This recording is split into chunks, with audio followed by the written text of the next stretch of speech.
Hoje em dia, até, a gente vê a situação de muitas mulheres que contam a história, descobri que meu marido é gay. É difícil a gente olhar pelo lado e pela visão do marido do homem gay. A gente só vê isso quando são casais héteros.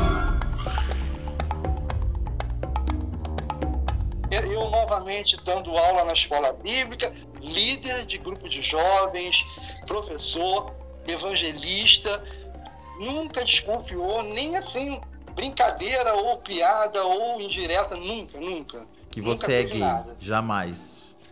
Sem falar que o desejo por homens aí já estava me dominando, eu já não estava aguentando mais.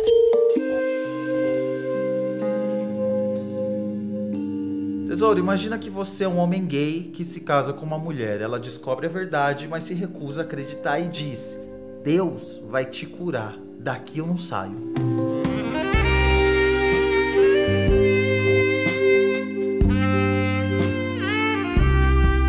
E se um homem gay casando com uma mulher já é loucura, imagina se nessa história entra um pastor e uma pombagira.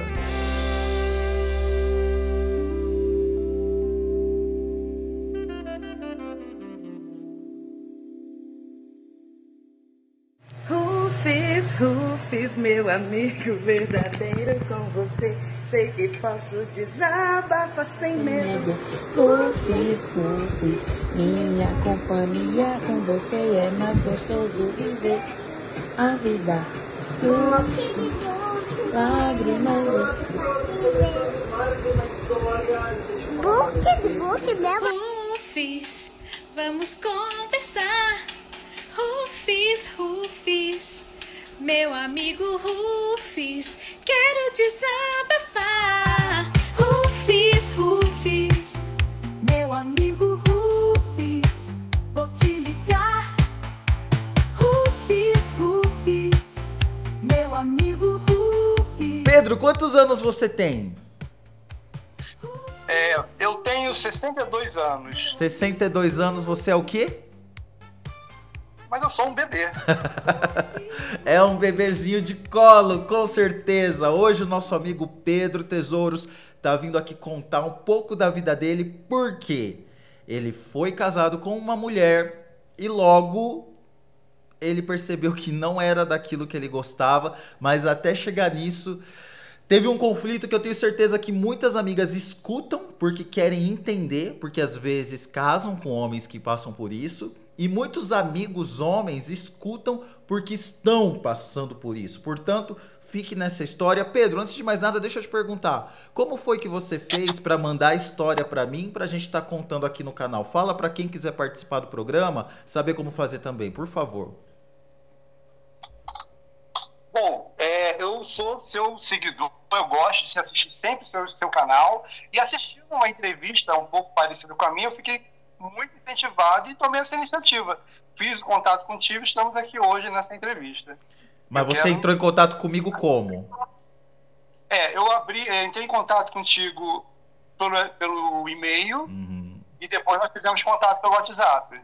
Exatamente, tesouros. Ele foi lá no meu e-mail, amigasdorufus@gmail.com, mandou um resuminho da história dele. Eu logo respondi pra gente marcar. Então você pode ir lá no meu e-mail, manda um resuminho da sua história, ou se você preferir, você vai no meu Instagram, @rufusjunior, e manda um inbox que assim que eu ver, eu vou responder, mesmo que a gente não marque na hora. Não fique pensando, será que a minha história é boa? Manda, que aí a gente conversa, tá? Todo mundo tem uma história pra contar, a história de todo mundo é importante. Pedro, também antes da gente começar, vamos mandar um beijinho para uma amiga nossa, que ela... Aliás, se você quiser, tesouro, que eu te mande um beijo na próxima história, deixa aqui embaixo o seu nome e a sua cidade. Hoje o nosso beijo vai para Maribel, que mora no México. Rufus, adoro o seu canal e assisto todos os dias enquanto estou fazendo serviços de casa. Beijos. Vamos mandar um beijinho para ela, Pedro? Mua, mua. Beijo, Maribel. Beijo meu e do Pedro para você. E agora sim, Pedro, vamos começar do começo. Tudo que eu falei tá certo, né? Você foi casado com uma mulher, mas tudo começa muito antes. Como que tudo começou? Verdade. Na verdade, tudo começa muito antes da nossa primeira infância, né? O que acontece na nossa primeira infância repercute a nossa vida toda. Eu nasci nos anos 60, tá? Eu falei, tenho 62 anos, eu nasci nos anos 60. E era uma época em que não existia referência gay ou qualquer nada parecido, nem televisão, cinema, mal se falava, né? Dentro da nossa família tradicional, muito conservadora, não tínhamos referência nenhuma. Então, na minha primeira infância, eu não tive referência nenhuma. Tive minhas primeiras experiências infantis, aquelas brincadeirinhas com primos, né? Porque eu fui criado morando muito próximo de mais 3 primos. Então, nós tivemos nossas primeiras experiências, aquelas brincadeirinhas de troca-troca com primos. E foi assim que eu comecei a notar, porque éramos 4 primos, 3 meninos e uma menina. E eu já tinha uma leve preferência e tendência a procurar fazer a brincadeira com os meus primos. E minha prima sempre ficava de lado para um outro primo. Eu falei, já notava, mesmo sem entender nada, que ali já existia uma tendência que a gente não entende naquela época, né? Isso você tinha aí, quantos anos, mais ou menos? Eu devia ter mais ou menos uns 6 anos, 7 anos. Aquelas primeiras imagens que a gente tem de infância da gente. Essa foi a minha primeira experiência. Eu me lembro também que eu morava num bairro e tinha um terreno do lado. Aí a gente subiu o muro para ver o vigia tomar banho. Aquilo para mim era muito interessante, aquilo era uma loucura. Ele tomava banho numa área externa e a gente ficava todo mundo olhando. E aí comecei a ter umas... criança, né, nessa fase, é normal a gente tomar banho com um parente mais velho. Eu tomava banho com meus tios. E eu já observava. E nunca queria tomar banho com tias e primos. Mas eu sempre queria tomar banho de uma garota inocente, brincadeira e tudo mais, né? Isso era muito normal.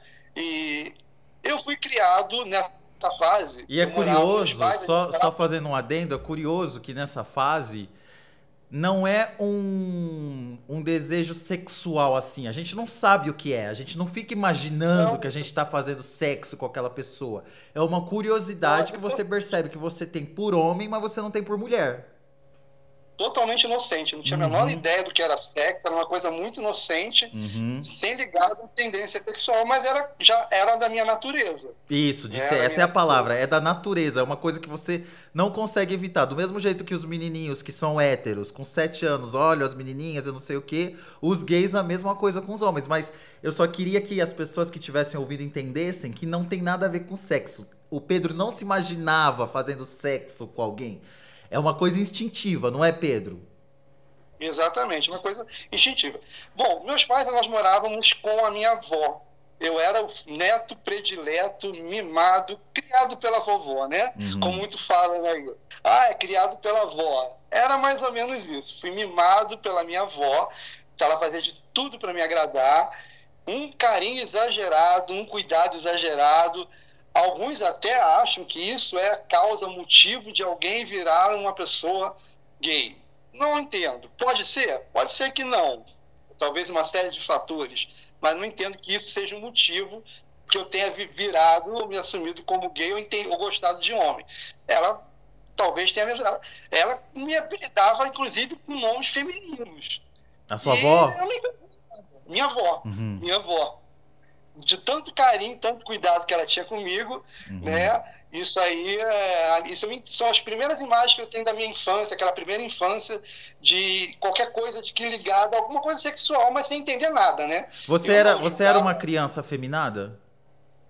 Não era afeminado. Mas, tipo assim, eu era muito, sem a menor, assim, um pouco constrangido, mas eu era muito bonito quando era criança. E essa beleza, às vezes, até confundia com uma beleza feminina. Então, às vezes, eu falo assim, nossa, ele é tão bonito que parece uma menina, mas não de comportamento. Tá? Eu era, ser muito bonito, mas não era afeminado, não tinha... É claro que se eu tinha 3 primos, eu preferia brincar com a minha prima. Embora eu era criança. Claro. A gente brincava, eu brincava com meus primos, na hora de preferência era brincar com a minha prima.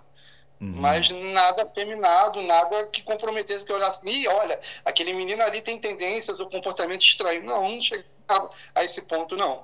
Não, mas também que fique claro que o fato da sua avó te mimar, ela podia te vestir de mulher, igual a Bernadette da novela Chocolate com Pimenta. Se você fosse um homem hétero, isso não influenciaria em nada, você continuaria sendo hétero. O jeito que os avós, que os pais, que as nossas mães nos criam, não tem nada a ver com a sexualidade que a gente já nasce, que é nossa natureza. Exatamente. Acho que se ele é hétero, ele pode botar vestido de mulher, que ele não vai gostar de homem por causa disso. Não tem nada a ver. O hétero é hétero e pronto. Porque nós somos assim, ponto final. Com Aí a gente certeza. vai Eu só tô apontando isso porque é uma coisa muito comum. Eu me lembro de uma situação na minha adolescência que tinha aqueles telefones que tinha extensão na casa, né? Quem tem 30 a mais lembra. Tem um telefone no quarto, outro na cozinha, sei lá. Aí você, se pegar o do quarto, consegue ouvir o que a pessoa da cozinha tá falando. E eu me lembro que uma vez eu peguei e a minha mãe tava aos prantos no telefone porque uma parente, uma tia minha, tava falando pra ela: o Júnior ficou desse jeito, já sabe, né? Porque você mimou ele demais, porque não sei o quê. E a minha mãe não falava nada, ela não reagia, ela já tava vulnerável aos prantos no telefone. E as pessoas pensando, falando na cabeça dela que eu tinha virado alguma coisa por causa do jeito que alguém me tratou. E isso não existe, deixando claro, tesouros. Você nasce, ou você é ou você não é. Bernadette é o melhor exemplo que existe. O menino era vestido de menina desde bebê e quando cresceu, casou com uma mulher. Continuando. Bom, aí a gente vai crescendo, aí já vamos passar assim, por uma fase assim, aquela pré-adolescência entrando na adolescência.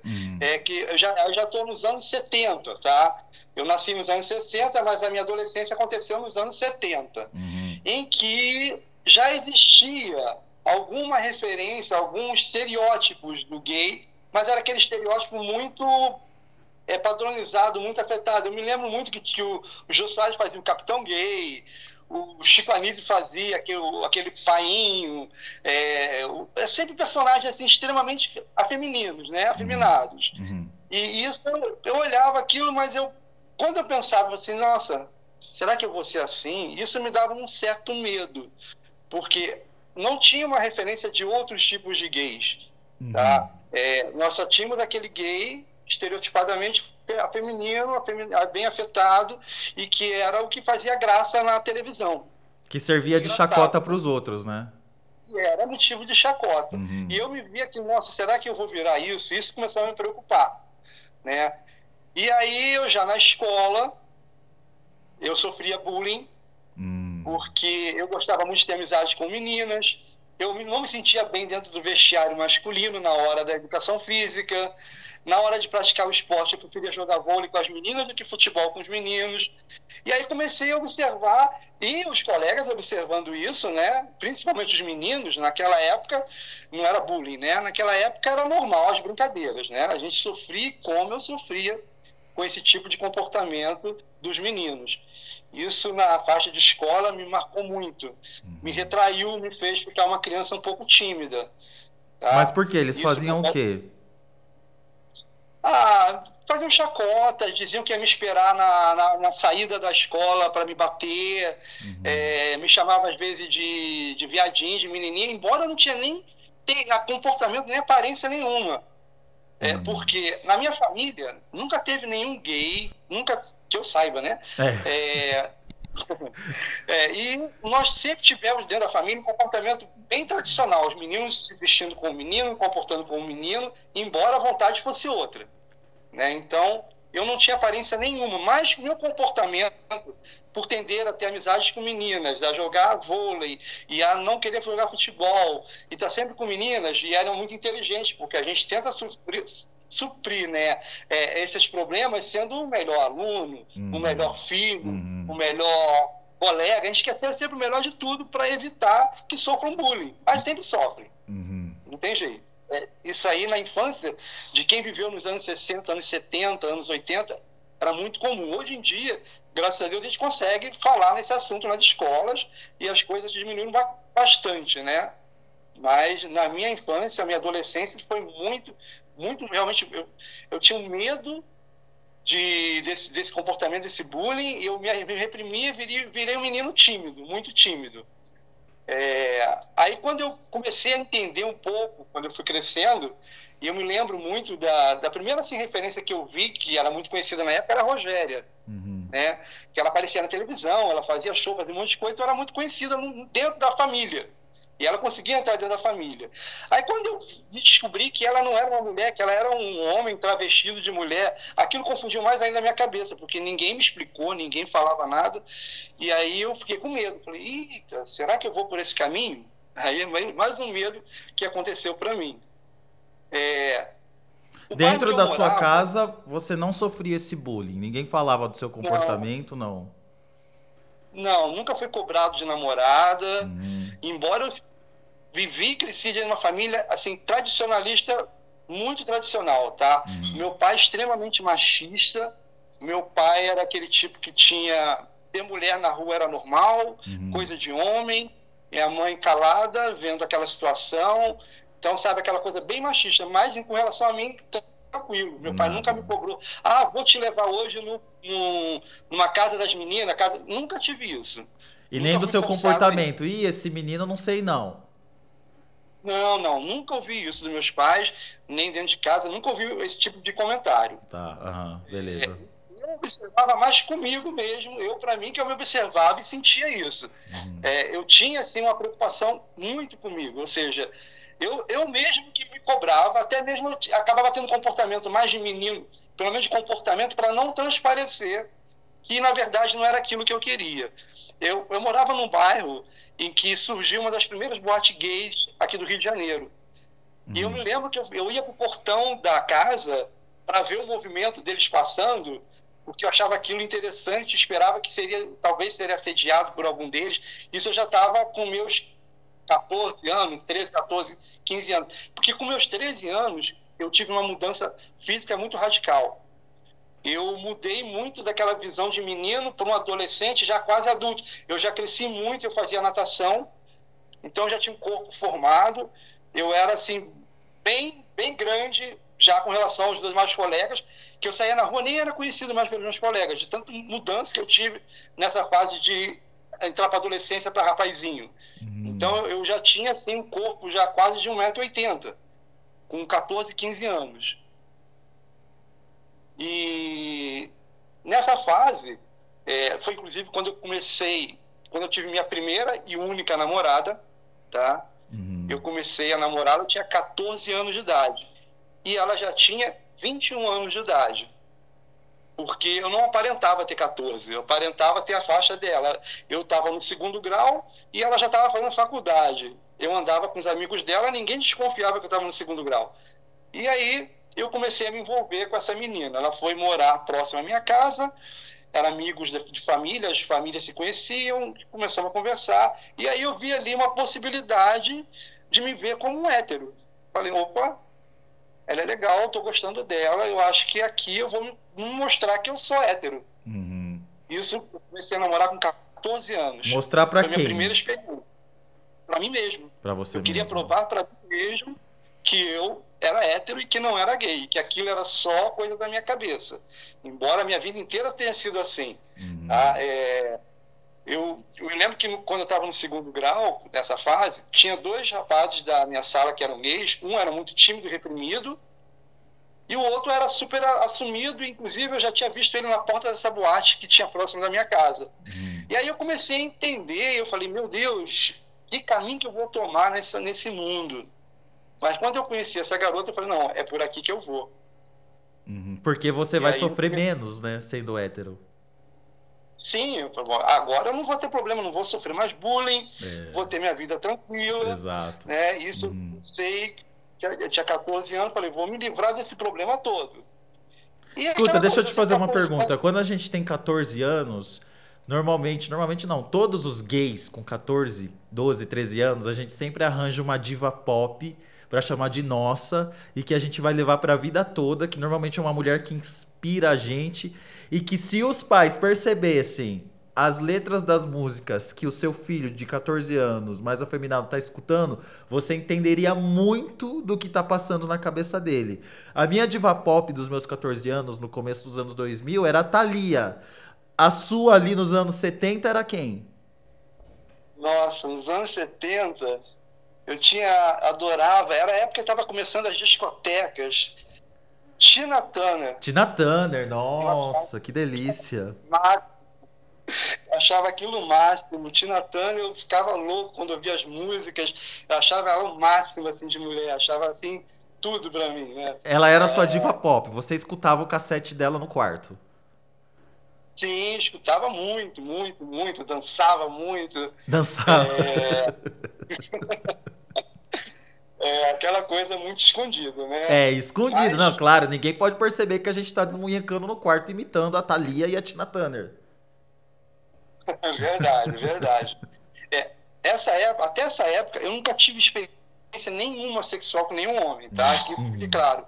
Eu era totalmente, era só na minha cabeça, no meu mundo imaginário, de vontades e desejos, mas na prática mesmo, nunca tinha acontecido com nenhum homem. Casei virgem. Eu e ela, os dois virgens. Mas peraí, quando Casei você aos começou a 20 ficar com ela e você beijava a boca dela, você sentia atração, prazer? sentia atração, reação, gostava. E aí eu comecei a acreditar, sou hétero. Mas o que Entendi. acontece? 20 anos, ou 20 anos, entre 14 e 20 anos, a gente está na flor da idade. Qualquer estímulo, qualquer coisa, é muito fácil de ter uma reação. Uhum.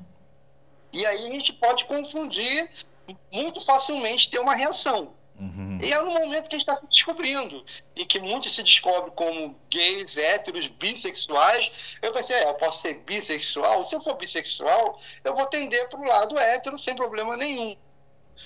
Mas o que acontece? Entre 14, 15, 16, 18 anos, o rapaz é extremamente sensível. Ele está se descobrindo, sexo é a flor da pele. Bastou encostar que a gente já está reagindo. É muito normal isso. Isso confundiu minha cabeça acreditando que não, né? Realmente isso é o que eu quero para mim. Vou seguir por esse caminho. Entendeu? E aí foi por aí. Eu casei com... comecei a namorar com 14, foram 6 anos de namoro. Com 20 anos, resolvemos que iria me casar. Inclusive, na época, eu ainda era de menor. Meus pais tiveram que assinar, emanciparam para eu poder casar. Meus pais, a princípio, não concordaram, porque eu era muito novo, foi minha primeira experiência e que eu deveria conhecer melhor outras meninas e tal, tal, tal. Eu falei, olha, se eu não casar agora, daqui a um ano eu vou ter maior idade, vou casar de qualquer jeito. Então eu só quero resolver adiantar a minha vida. Mas por que Eles você tava assinaram tão desesperado pra casar? O que passava na tua cabeça? Eu acho que era prova de que eu queria realmente aquilo, era confirmação, o casamento seria uma confirmação realmente para mim, para a família, a sociedade e tal, que eu sou hétero, né? Eu tinha 20, mas ela já tinha 27, né? E aí tinha uma cobrança maior ainda em cima dela. E aí, juntando a fome com a vontade de comer, a gente acabou se casando, eu prematuramente aos 20 anos. Aos 21 eu já era pai do meu primeiro filho. Você casou virgem? Casei virgem. Ela também virgem. Virgem. É engraçado essa história, né? E aí, durante o namoro de vocês, você tinha fantasias com homens? Fantasia só? Olha, vou te ser sincero, durante toda a minha vida, inclusive durante o namoro com ela, eu sempre fui muito assediado. Eu sempre troquei olhares, surgiam fantasias, vontades, desejos, mas tudo muito reprimido e bloqueado.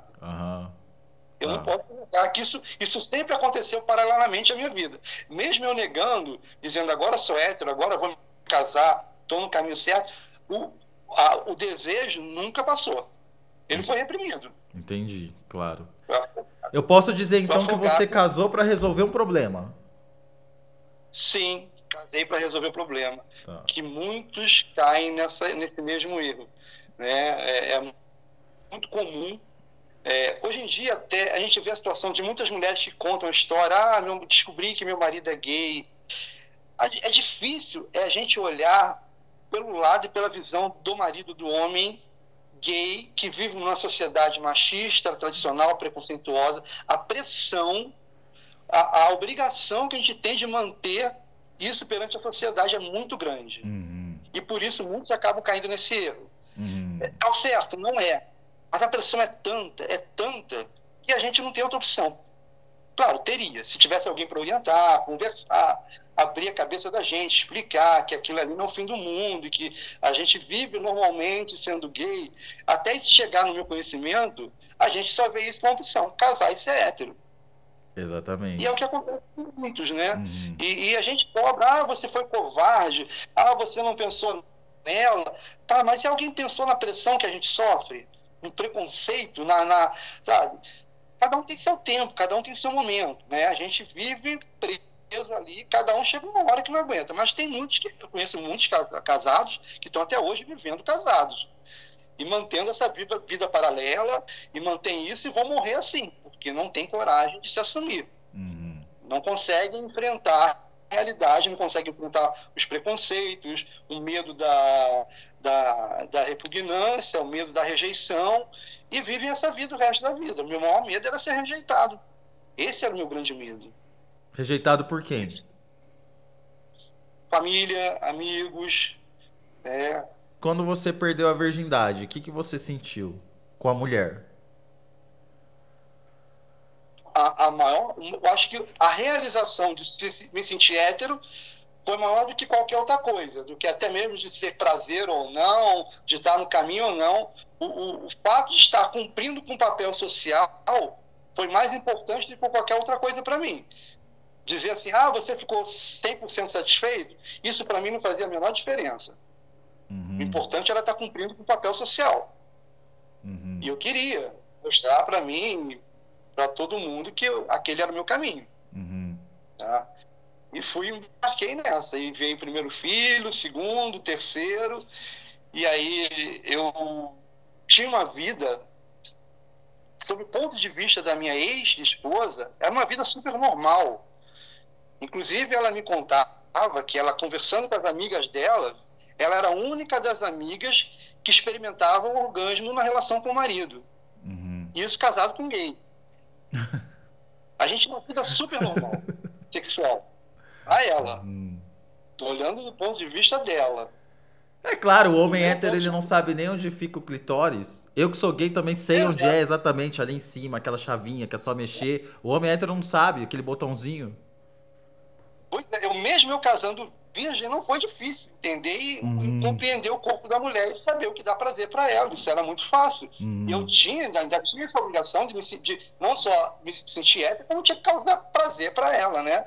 Para ela se sentir legal, todo casado com um homem que realmente é hétero e que gosta. Então, ela vivia uma vida tranquila. Até porque você, analisando assim, você estava vivendo uma vida pelos outros, porque você queria manter a aparência para os outros, não digo aparência, né, mas você queria ser respeitado, acho que essa é a melhor palavra, você queria ser respeitado pelos outros, e aí para isso, então, assumir essa postura heterossexual, e ali para sua esposa, você queria dar prazer para ela, justamente também para manter essa postura sexual. Então, em todo esse tempo, talvez pode alguém chegar e falar aqui, ai, nossa, que egoísta, ele casou com a mulher mesmo sabendo que ele gostava de homem, mas é exatamente o contrário, você estava abdicando da sua vida para se entregar aos outros. Sim, eu anulei totalmente a minha vida, minhas vontades, meus desejos para satisfazer uma sociedade e uma esposa que tinha que estar satisfeita perante a sociedade. E aí, os 2 primeiros anos foram ótimos. Tudo é novidade, tudo é muito bom. Eu te falei, nasci na família espírita, pratiquei o catolicismo. Quando eu conheci essa que é, na época, minha namorada, ela era envolvida, a família dela é envolvida com candomblé. A mãe dela mais especificamente. E aí nós entramos, durante o período de 6 anos de namoro, eu comecei a frequentar novamente todo aquele espiritismo que eu havia largado. Tanto a Umbanda como o candomblé. E comecei a procurar. Deixa eu te contar um detalhe que eu não contei da minha infância, é ligado a esse lado espiritual, tá? Minha avó, essa que me mimou e me criou, era praticante de Umbanda, ela tinha uma ligação muito forte e ela ficou sabendo que eu era médium já desde criança. E isso já se manifestou em mim desde criança. Eu tinha visões, eu tinha sonhos estranhos na minha infância, né? Assim, a primeira infância, de criancinha mesmo. 6, 7 anos de idade eu já tinha um comportamento assim. E aí ela foi orientada que de 7 anos teria que feito um trabalho espiritual para amenizar e conter essa mediunidade que eu tinha de ver e de já me envolver com tudo isso. Eu fiz com 7 anos, aí com 14 anos foi quando eu conheci essa namorada. Eu fiz uma vez novamente para amenizar a situação, porque eu com 14 anos eu andava na rua e era tudo muito confuso na minha mente. As pessoas falavam, eu não entendia o que as pessoas falavam. Aí eu consultando espíritas e essas coisas e tudo mais, disseram que era o mês de unidade que estava novamente aflorando nos meus 14 anos e que eu deveria seguir, que não poderia mais. Aí, mais uma vez, eu amenizei a situação, dei uma enrolada, mas quando chegou novamente, mais 7 anos, aos 21 anos, isso de 7 anos, vinha, se eu não fizesse alguma coisa para reter, vinha uma cobrança em cima de mim desse lado espiritual. Tá? Isso tudo dentro de um garoto que era gay. Olha que confusão, né? Ainda tinha esse lado espiritual paralelo na minha vida. Quando você fala E que aí você já estava andando na rua e ficava confuso, era porque você estava vendo pessoas desencarnadas, mas não percebia que elas estavam desencarnadas. Sim, e os encarnados, quando falavam, eu não conseguia entender. Se duas pessoas falassem juntos, eu não entendia. A minha mente estava muito confusa e era influência espiritual. Aí fiz um trabalho e tudo mais. Aí nessa fase que eu voltei a me envolver com o espiritismo, tanto da Umbanda como do Candomblé, e que foi se aproximando dos 20, 21 anos e começou a voltar tudo novamente, eu cheguei no ponto realmente de ver. Eu comecei a ter visões e é uma coisa muito, muito séria, tá? Algumas pessoas não acreditam, eu respeito.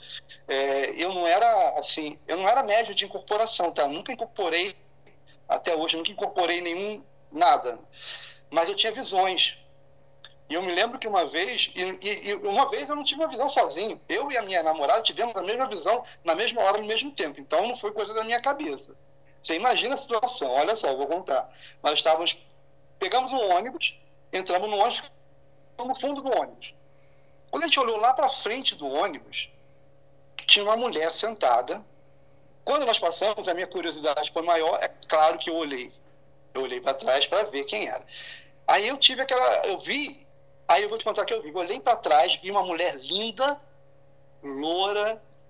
Se fosse uma mulher mesmo de carne e osso, eu diria que seria um travesti, porque ela era enorme, com mãos muito grandes, mas muito bonita, muito maquiada, com um vestido enorme, todo branco, com muitas joias. Ela tinha pulseiras, cordões, anéis e mas muita joia. E quando eu olhei para trás, vi que tudo, ela deu um sorriso para mim. A gente saiu batido correndo aí, que eu corri mais ainda, né? Quando a gente chegou em casa, a mãe da minha noiva, na época era a namorada ainda, manifestou essa entidade, sem saber que a gente tinha visto ela na rua. E aí, eu, assustado, não falei nada, minha namorada perguntou, quem é você, que não sei o quê. Eu estou no caminho de vocês, eu estou acompanhando vocês, não sei o que lá. Então, para sentir o nível que eu estava já de afundado e aprofundado nessa questão espiritual. Uma outra vez, a gente caminhando no condomínio que ela morava, a gente viu uma pessoa assim, sentada de costas, com um manto, um capuz assim na cabeça. Quando passamos, eu olhei para trás, só tinha um manto, não tinha nada dentro do manto, era um vazio, era uma coisa estranha. Também era uma entidade espiritual. E eu tinha essas coisas, sabe? Isso era muito comum para mim. Eu estava extremamente envolvido com esse lado espiritual ligado a Umbanda e Candomblé. A minha ex-sogra, ela era muito ligada a Candomblé, mais ainda. Ela procurava um lugar para ela fazer a feitura do santo dela, que ela queria, porque era importante para ela e tudo mais, e eu acompanhando com ela. E a gente acompanhando. Chegamos, todo lugar que ela ia, eu também jogava búzia, eu falei, eu quero ser curioso, quero saber, tal, não sei o quê. Aí todos eles falavam, você tem uma mediunidade muito forte, você tem que desenvolver, você não pode, seus guias, são muitos guias, muitos orixás, não sei o quê, e aquilo na minha cabeça. Você tem que ter. Chegou um ponto que já estavam falando que eu seria um líder, um pai de santo, que eu tinha uma missão e tal, e não sei o quê. E aquilo foi crescendo de uma tal maneira que eu já estava assim, me vendo num caminho sem volta. Já estava, inclusive, me preparando para eu ser um pai de santo. Aliás, isso tudo, eu era estudante, eu estudava. Ela fazia faculdade de Direito, eu já estava na minha primeira faculdade de Administração. A gente tinha sonhos, desejos, casar, ter filho, crescer profissionalmente. E aquele mundo que a gente estava vivendo ali estava me levando para virar um pai de santo. Totalmente contra os meus sonhos e meus desejos. E aí, cheguei a um ponto falando assim, olha, chega, vamos dar um basta disso. A gente não quer mais isso, vamos romper com tudo isso. Aí nós pensamos, como é que nós vamos fazer para sair desse emaranhado que nós está, que é essa vida religiosa ligada a Umbanda, Candomblé, isso tudo. Como é que a gente faz? Foi quando a gente falou, olha, só tem um outro jeito, a gente vai ter que ir para o lado oposto. A gente corta tudo com isso, nosso vínculo com isso, a gente entra para uma igreja evangélica e se torna cristão. Foi a nossa opção. E aí vocês viraram cristãos, os dois. Inicialmente algum tempo depois, ela demorou um pouco a se converter. Nos convertemos, entramos numa igreja, nos batizamos. A gente já estava casado, que quando casamos ainda na igreja católica.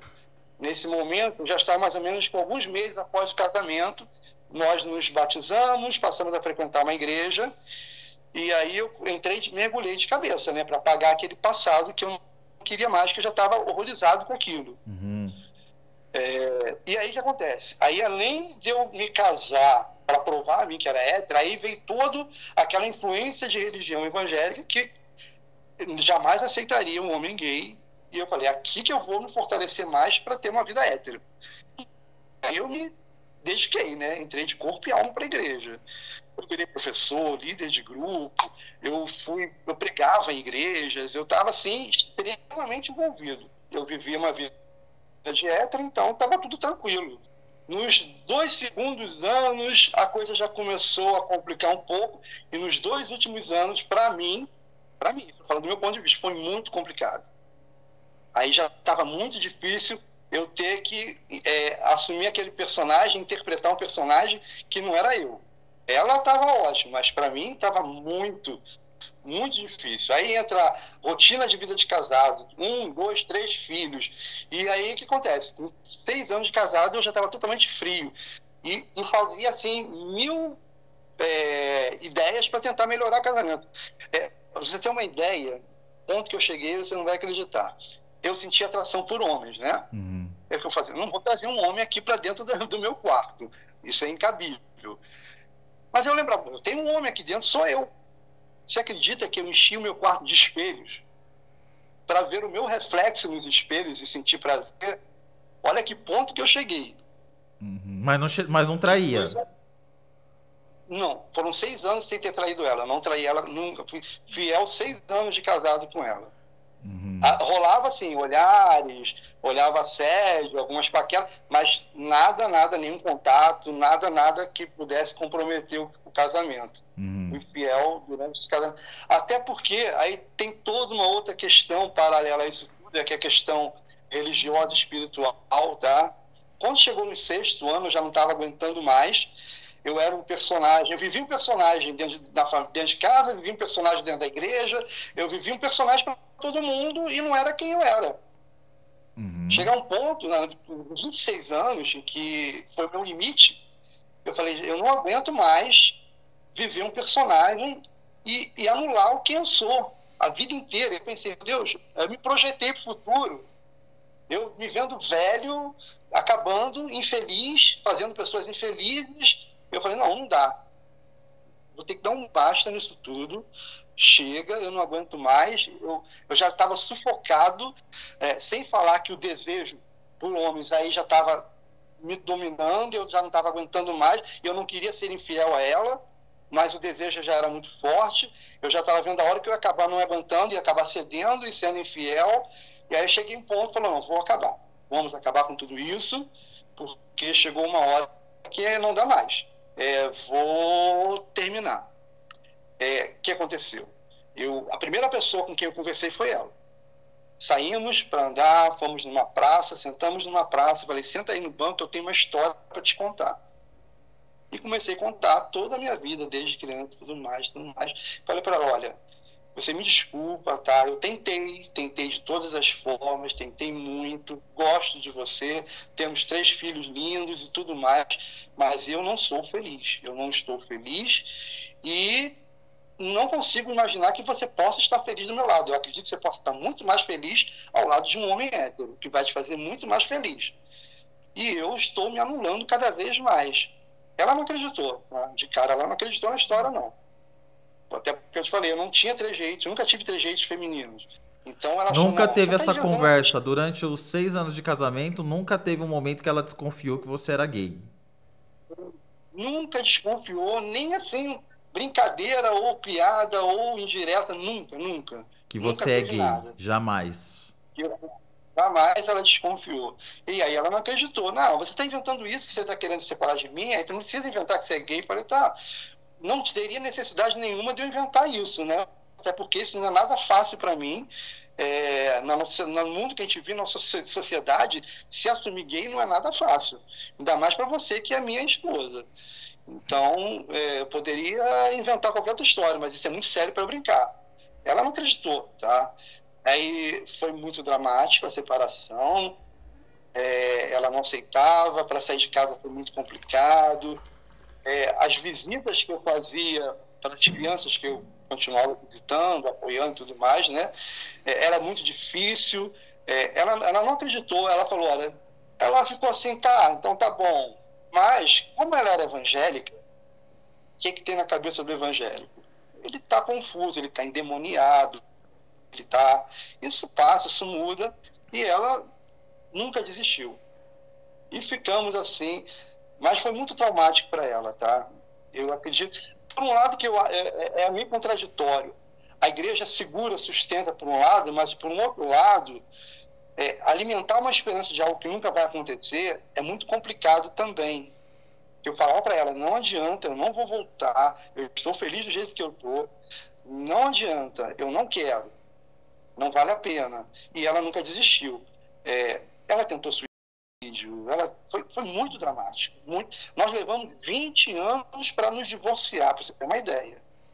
Vocês ficaram 20 anos casados no papel depois desse dia da praia? Exatamente, porque eu tentava fazer o divórcio, quando na hora de chegar lá, ela não assinava, eu chorava, não, Deus é poderoso, Deus vai mudar, até que eu desisti, parti para o litigioso e o juiz deu a sentença, olha, agora vocês estão divorciados. Uhum. Isso depois de 20 anos já de separado, foi que a gente conseguiu realmente o divórcio, e aí que a ficha dela caiu um pouco. Ela falou, ó, mas durante esses 20 anos ela tinha comportamentos de, por exemplo, ir atrás de você, aparecer na sua casa?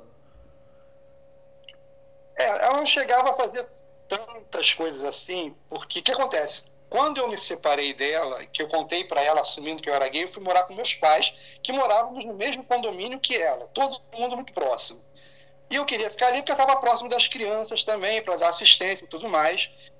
Até que meus pais sem saber, tá? Eu contei para ela. Chegou um momento que eu já estava namorando o rapaz, eu descuidei com uma carta. Minha mãe pegou essa carta, leu e perguntou para mim, isso aqui é verdade? Eu neguei e tal. Ela falou, não, aqui não tem como negar, tá? É muito comprometedor o que eu estou lendo aqui nessa carta. Aí eu não tive como negar, ela começou a chorar, foi uma situação muito complicada. Eu saí de casa, fiquei uma semana morando num hotel, com medo da reação dos meus pais, e eu mantendo contato com ela, porque eu sempre mantive contato com ela por causa das crianças, né? E aí ela inventou um drama, que minha mãe estava muito mal, minha mãe estava quase morrendo, minha mãe estava em depressão, que eu tinha que voltar porque ela queria o próximo dela. Aí eu voltei para os meus pais, depois de uma semana, tive muita coragem, toquei a campainha, precisamos conversar, sentamos de boa, meus pais me compreenderam. Meu pai machista foi a maior surpresa para mim, né? Meu pai super machista, não questionou nada. A minha mãe já tinha contatos com alguns amigos gays, minha mãe era envolvida com carnaval, então no meio de carnaval sempre tem muitos gays, então para ela não era uma coisa tão fora do mundo dela, entendeu? Mas de boa. Ela perguntou, por não entender muito, eu falei, o que a gente pode fazer para te ajudar? Né? Eles já acharam que seria um problema, né? O que a gente pode fazer para te ajudar? Eu falei, eu preciso ficar morando aqui até talvez conseguir um lugar. Aí sugeriram, é melhor que você saia daqui para um lugar mais distante, para poupar as crianças de algum comentário de vizinho, essas coisas. Foi quando eu saí e me mudei para um local mais distante. E mesmo assim eu sempre visitei. Ela nunca foi me visitar porque ela não tinha, mas sempre o que acontecia, toda vez que eu visitava, ela preparava um super almoço, um super janta, botava as crianças impecáveis. Ela, tipo assim, estou recebendo o papai de volta. Por um lado foi muito bom, tá? Porque ela nunca jogou meus filhos contra mim. Aí foi assim, muito bom para um pai gay ter sempre os filhos próximos e um relacionamento muito bom, tá? Ela sempre alimentou a esperança de que eu voltaria, Então isso era muito fácil para ela e ela sempre fez isso. Eu era o super pai, o melhor pai, porque ela achava que um dia eu voltaria para ela. Isso, por um lado, foi bom, mas por ela, em compensação, alimentava uma coisa que não era muito bom para ela. Mas ela falava diretamente isso? Sim, que eu iria voltar. Inclusive, ela sabendo de tudo, eu falei, eu aceito você desse jeito, eu te ajudo. E você vai conseguir. Você consegue. Deus pode todas as coisas. E ela alimentou isso durante 20 anos. E nesses 20 anos ela não se envolveu com ninguém? Não. Aí é outro problema da religião, né? Que ela, por ser muito religiosa, ela não se achava no direito de ter um outro, mas apareceram oportunidades, algumas pessoas se interessaram por ela, mas até hoje ela está sozinha. Mas ela nunca A mais condição teve dela. ninguém depois de você? Nunca. Eu fui o único homem na vida dela.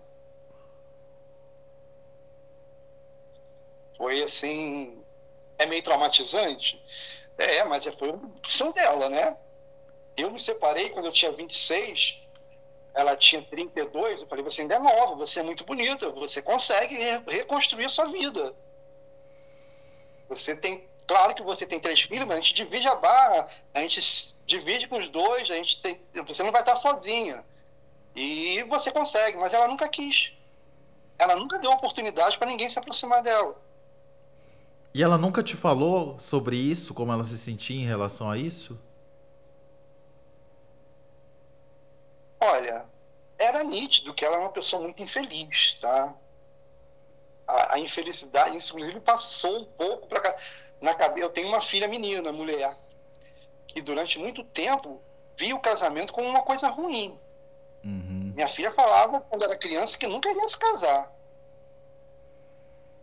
Hoje ela está casada, já é mãe, tudo mais, mas para a imagem de uma criança foi muito ruim isso. Ela passava uma imagem de uma pessoa, uma mulher muito sofrida, sabe, muito triste, e, de certo modo, me culpando. Assim, não é que me culpasse diretamente, mas jogava todo o peso para cima de mim para eu me sentir culpado, entendeu? Você vai voltar, Deus muda e tudo mais, e eu falo, não quero. Uhum. É um Inclusive, trauma minha tão filha, grande ela que veio ficou contar. na cabeça dela que esse trauma reflete no modo que ela se comporta hoje, né? E ela é a única pessoa que pode resolver isso porque nós somos responsáveis por nós mesmos. Não adianta ficar culpando o outro disso ou daquilo. E assim, se a gente for pensar friamente, o casamento de vocês foi um curto período de tempo onde você não a enganou e assim que você não aguentou mais, você simplesmente saiu. Isso é uma opção de cada um. Todo mundo pode fazer isso.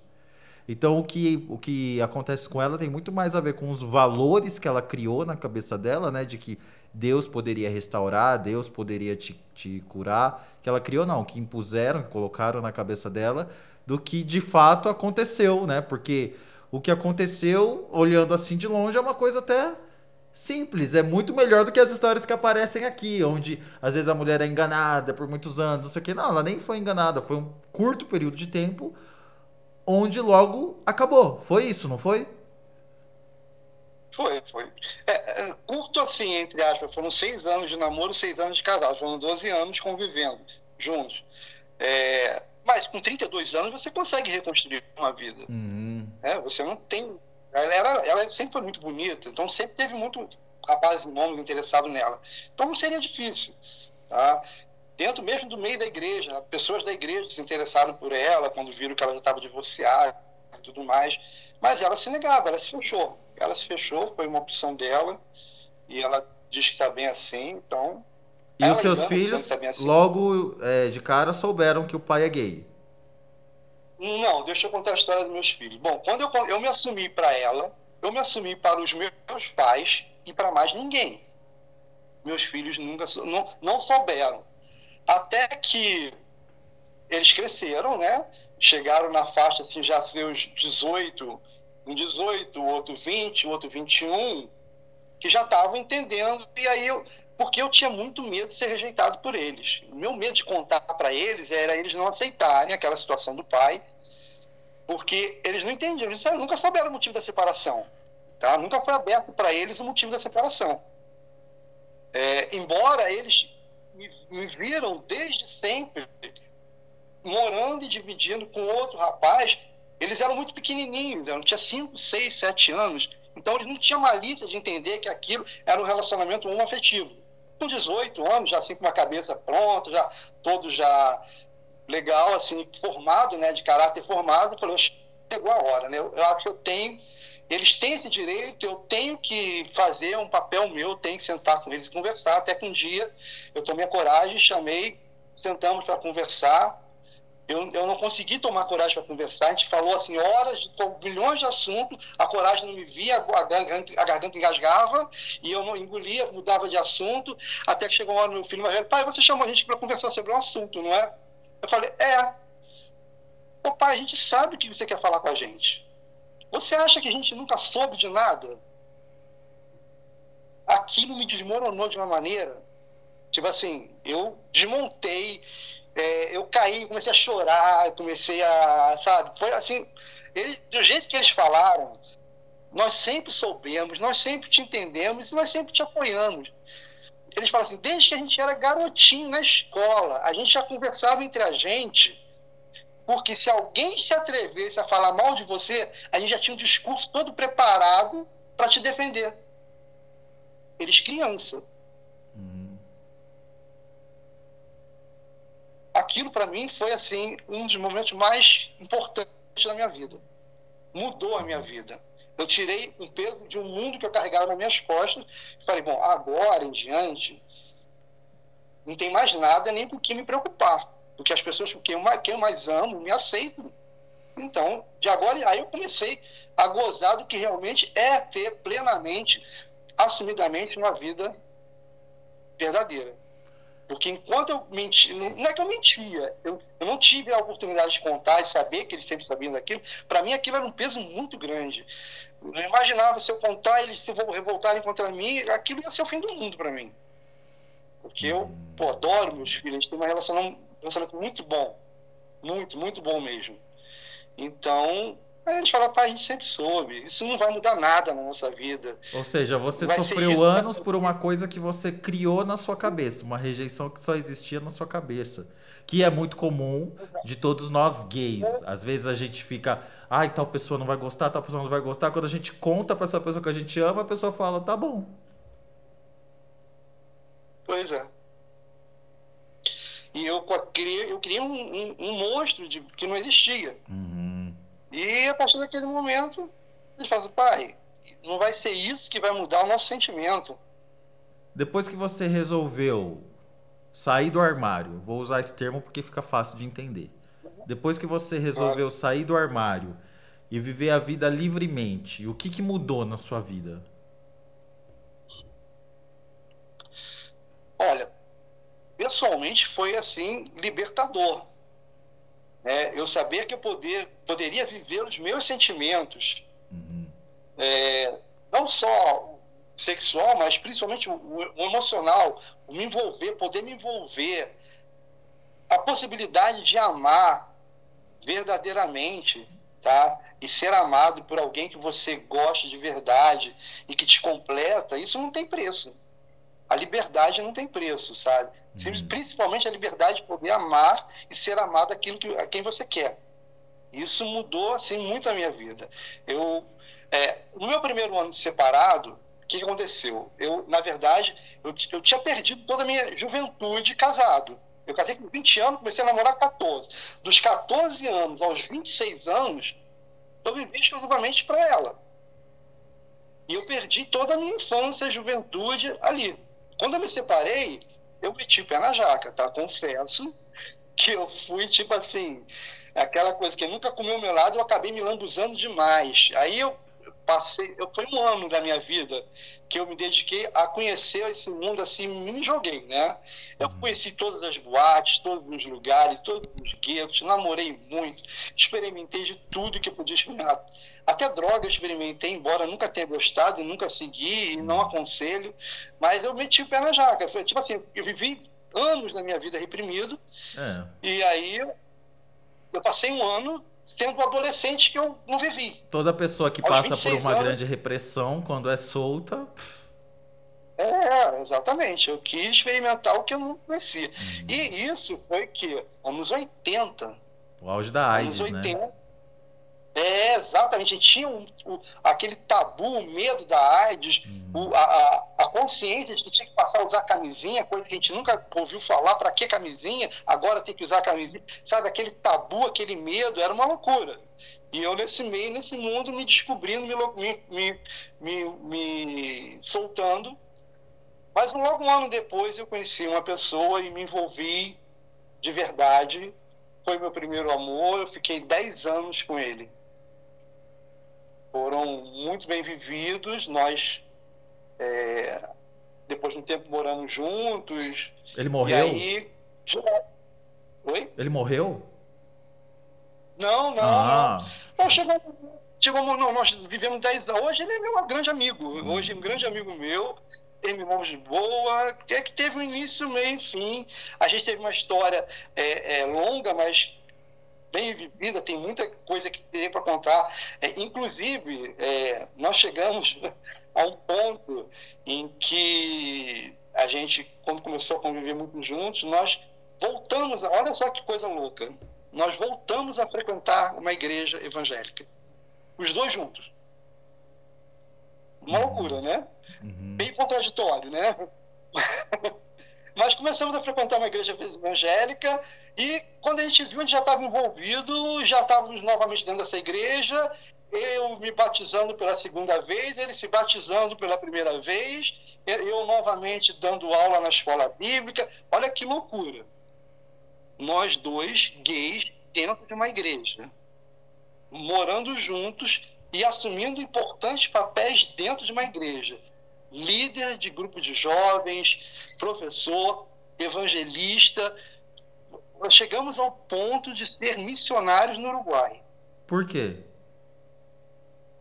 Porque a gente estava se envolvendo com aquilo tudo. Pois é, aí é uma coisa muito contraditória.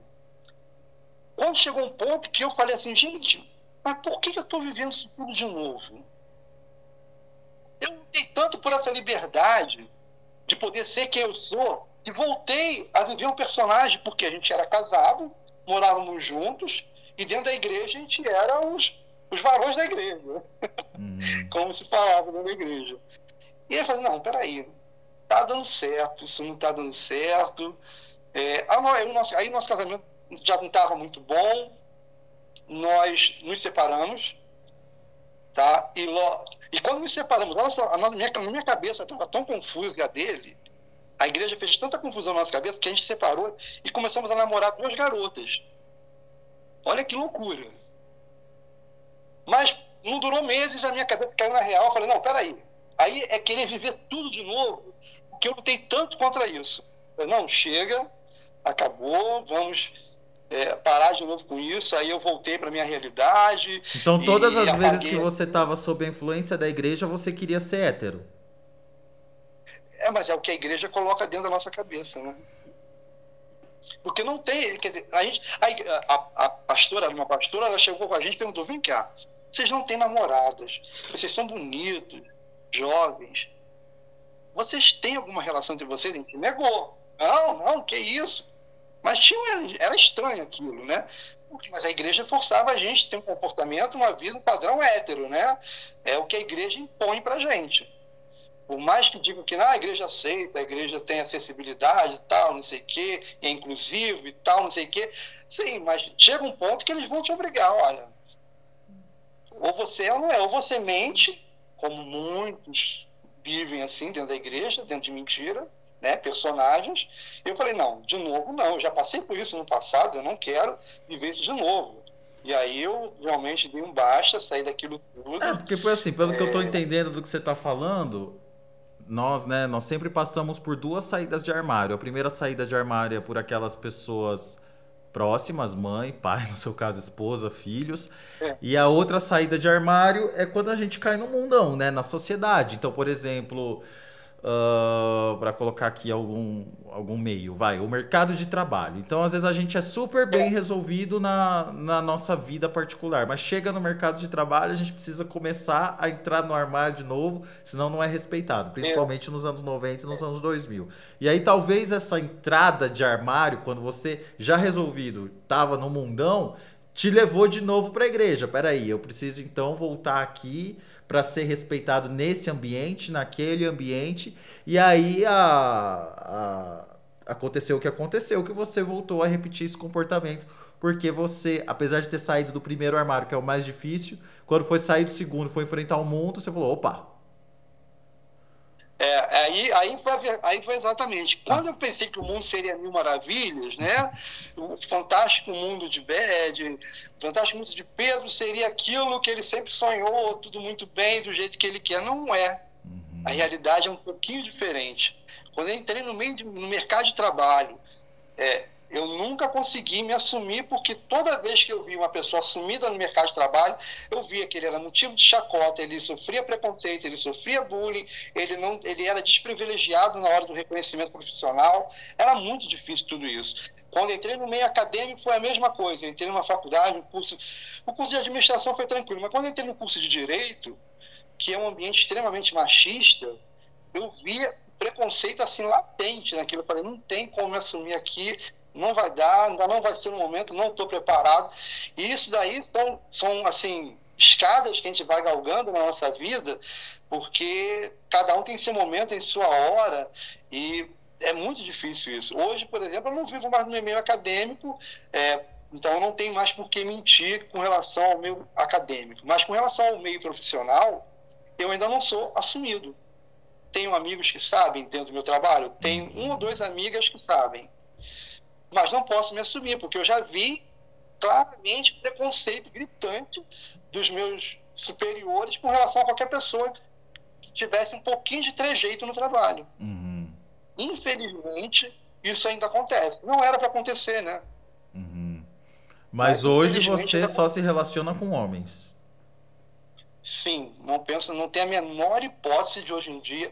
Aí depois que eu me terminei com esse rapaz que ficamos 10 anos, meus relacionamentos até hoje sempre foram duradouros, estáveis, nunca com menos de 7 anos. Hoje eu já estou num relacionamento muito tranquilo, nós já estamos há 7 anos juntos, e não tem a menor hipótese de relacionamento com mulher, nem porque. Hoje eu me considero, apesar de não assumido no trabalho totalmente, claro que as pessoas desconfiam, devem comentar, claro que comentam. Ele nunca leva a namorada para o encontro, nunca vimos a foto de uma namorada, então é claro que comentam, né? Vai ter uma dúvida? Não ter, eu vou deixar eles na dúvida até que um dia eu resolva me assumir. Mas, tipo assim, hoje eu vivo um relacionamento, já tenho um grupo de amigos muito grande, de casais héteros e homoafetivos que vivem todo muito bem, que se tratam, se respeitam muito. Então, eu tenho um círculo de amizade muito bom e muito solidificado. Isso me ajuda muito, tá? O meu pai já falecido, meus filhos me aceitando muito bem, minha mãe, que me aceitou logo de início. Olha como é que a coisa é complicada. A gente pensa que conhece algumas pessoas da nossa família. Eu pensei que conhecia muito bem minha mãe, por ela ter me aceitado, por ela viver já no meio de gays. Minha mãe trabalhava com carnaval, então ela vivia cercada de gays. Então, o fato dela ter um filho gay, eu achei que aquilo para ela não seria muito difícil. Mas aí os gays estão longe, não estão dentro de casa, né? Exatamente. Aí é que está a coisa que pega. Enquanto é no vizinho, enquanto é no amigo, no conhecido, ótimo, maravilhoso. Quando é dentro de casa, a coisa muda muito. Então, minha mãe, que sempre foi muito tranquila, minha mãe nunca se intrometeu na minha vida, nunca perguntou nada, nunca quis saber nada, sempre tratou meus companheiros muito bem, tudo bem, até que hoje ela já está com uma idade muito avançada. E eu precisei, preocupado, vou trazer minha mãe para morar com a gente. Eu já casado realmente, tá? Com o meu companheiro, vamos trazê-la para morar comigo. Quando ela veio morar comigo, eu comecei a sentir e ver o quanto minha mãe é uma pessoa preconceituosa. E eu comecei a estranhar aquilo tudo. Eu falei, meu Deus, eu não conheço minha mãe. Aí comecei a conversar aí eu comecei a entender os questionamentos que minha ex-esposa fazia, das perseguições que ela sofria e que eu não acreditava. Eu falei, nossa, o que ela passou faz sentido, agora eu estou entendendo tudo. Eu não conhecia minha mãe. Eu conversei com meus filhos falaram a mesma coisa. Pai, a nossa avó sempre foi isso. Você hoje está morando com ela, está convivendo, que nós sempre soubemos dela. Ela é assim. E aí, o que chegou num determinado momento, eu com o meu companheiro aqui dentro de casa, ela começou a se intrometer. Queria determinar e editar regras, normas, e aquilo começou a me incomodar. Todo casal tem seus momentos de conflitos, isso é normal. Chegou num determinado momento, a gente teve um conflito, ela se intrometeu. Até porque você sabe que eu nunca aceitei isso. Isso daqui é muito difícil pra gente que é mãe ter que tolerar e aguentar ver você com outro homem. Aí começou, tá, a despejar um monte de coisa em cima de mim, que eu falei, meu Deus, eu não conheço essa mulher que se dizia minha mãe, que era minha parceira, eu elogiava minha mãe para todo mundo. Falei, gente, eu tenho a melhor mãe do mundo. A minha mãe me aceita meus companheiros. Isso é tão difícil no mundo de hoje, né? E aí, na verdade, ela segurou, engasgada durante muito tempo isso tudo, até que chegou o momento que ela soltou isso tudo. E eu fiquei sabendo, meu Deus, que decepção que eu estou tendo com a minha mãe. Uma pessoa já com uma idade certa avançada, eu acho que quando chega uma determinada idade, a gente não consegue mais segurar certas coisas. A gente perde o freio da língua, né? E fala tudo que pensa. E a verdade é uma só, que nós que somos homossexuais, é a gente por a gente mesmo no mundo. A gente tem que entender isso, e a gente entende isso, o mundo faz a gente entender isso desde criança. É a gente por a gente mesmo. Ah, pode ter fulano, pode ter parente que gosta, família, não sei o quê, mas no final das contas é nós conosco mesmo. Nós podemos contar com a gente. Você sente culpa pela sua ex-esposa ter ficado traumatizada desse jeito? Se você pudesse ter uma conversa adulta e sincera com ela, o que você falaria para ela? Não, eu tive já conversas com ela durante muitos anos que a gente teve de tentativa de divórcio, de mostrar para ela que ela poderia se reerguer e se reconstruir e ter uma vida feliz. Eu não me sinto tão culpado porque eu abri o jogo para ela e dei essa oportunidade para ela. Eu me sentiria culpado se eu enganasse ela durante a vida toda e chegasse agora no final da nossa vida, já na maior idade, já com 70, 80 anos, falar, desculpa, eu te enganei a vida inteira, te fiz enganado e tal, não sei o que lá. Poxa, mas eu fiz isso quando ela era nova e poderia reerguer a vida dela. Então, eu me sinto culpado? Sim, me sinto culpado porque eu não deveria ter casado. Mas a pressão foi grande e não tinha ninguém na época que chegasse para conversar comigo. Olha, a vida é isso, assim, assado. Existem várias opções de vida e você pode escolher, não existe só um caminho. Então, eu não conhecia outro caminho. Tá? E aí, eu acabei embarcando e envolvi ela na minha história sem contar e sem pedir conselho. Talvez seria melhor se eu tivesse antes de casado e falado, olha, eu tenho dúvidas sobre a minha sexualidade. Você está a fim de tentar? Vamos tentar? Alguns fazem isso, né? Eu não tive essa coragem. Como eu não tive essa coragem de abrir para ela antes, embora nunca tivesse tido experiência, apenas sabia, mas não tinha praticado, eu acho que eu tenho uma culpa por isso, tá? Porque eu não abri a história desde o início. Mas a partir do momento que a gente abre e conta a verdade, a culpa... já fico livre disso aí, tá? Acho que aí o caminho é dela e as escolhas são dela daí pra frente. Concordo plenamente. Você agiu conforme a sua maturidade do momento. Estamos falando de outra época, não tinha como a gente abrir o YouTube e de pesquisar lá como contar que sou gay para minha esposa. Não tinha isso. Você agiu conforme que você sabia.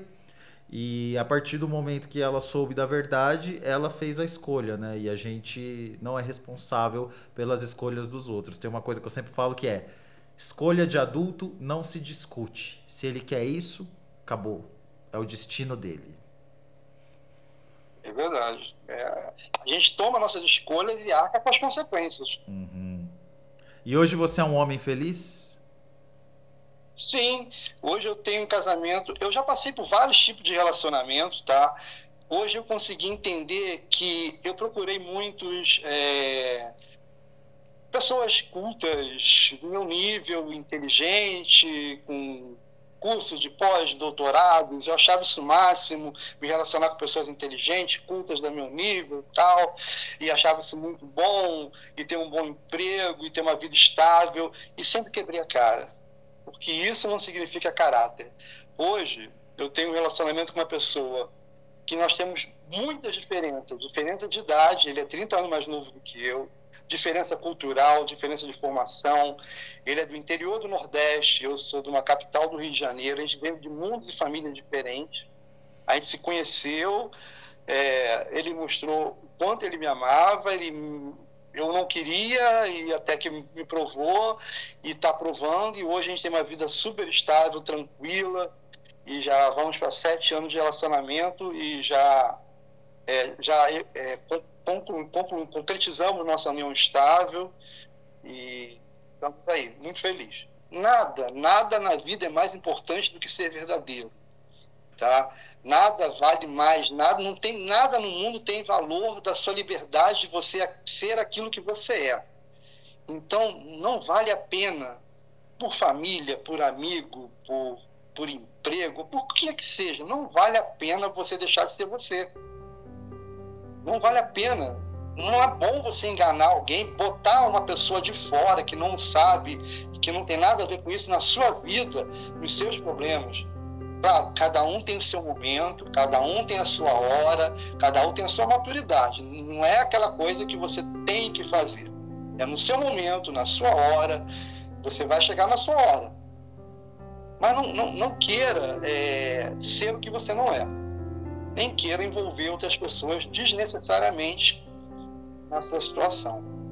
Acho que é a mensagem que eu tenho para ser sem medo de ser feliz. Acho que esse é o grande jogo. Não tenha medo de ser feliz.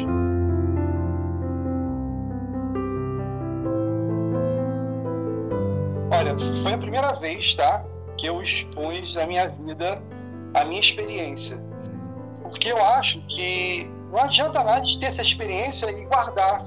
É importante a gente compartilhar isso, que vai servir para ajudar alguém, que eu acho que a nossa passagem na vida é isso, é ajudar alguém. Então, se nesse momento aqui eu ajudei uma pessoa, já valeu. Foi uma experiência maravilhosa. Acho que eu estava com muito medo, eu não sabia a primeira vez, eu falei, vou gaguejar, não vou conseguir falar, mas eu estou me sentindo muito bem agora, bem melhor do que antes, assim, saber que a minha vida está exposta numa rede social e que qualquer um pode ter acesso, isso para mim é mais uma barreira, é mais um degrau que eu subi na minha vida, tá? Graças a você aí eu consegui subir mais um degrauzinho, estou alcançando, né? A vida é assim, ninguém está 100% perfeito, né? A gente não pode se acomodar. Eu tenho que a cada dia mais, e hoje eu consegui subir mais um degrau, me liberando, contando a história em rede social. Isso aí foi uma grande coisa para mim. Muito obrigado, tá? Um passo de cada vez. Sempre que vir alguma angústia no teu coração, lembra dos seus filhos. Você passou 18 anos pensando que eles estavam pensando cobras, e quando você contou, eles falaram, tá bom. No fim das contas, Pedro, eu já percebi uma coisa. Claro que a gente sabe que existe a coisa da homofobia e tal, mas no fundo as pessoas estão preocupadas com as próprias vidas. Então alguém sabe que o Rufus é gay, que o Pedro é gay, xinga a gente em 1 minuto, mas daqui 5 minutos volta pra casa pra pagar as próprias contas, entendeu? Então, dane-se. Até porque no final das contas, Pedro, a gente vai ser enterrado sozinho no nosso caixão. Então por que eu vou ficar me preocupando se fulano, se ciclano pensa? Tô nem aí. Verdade. É verdade. Daqui a gente não vai levar nada, então... Do mundo não se leva nada. Vamos sorrir e cantar.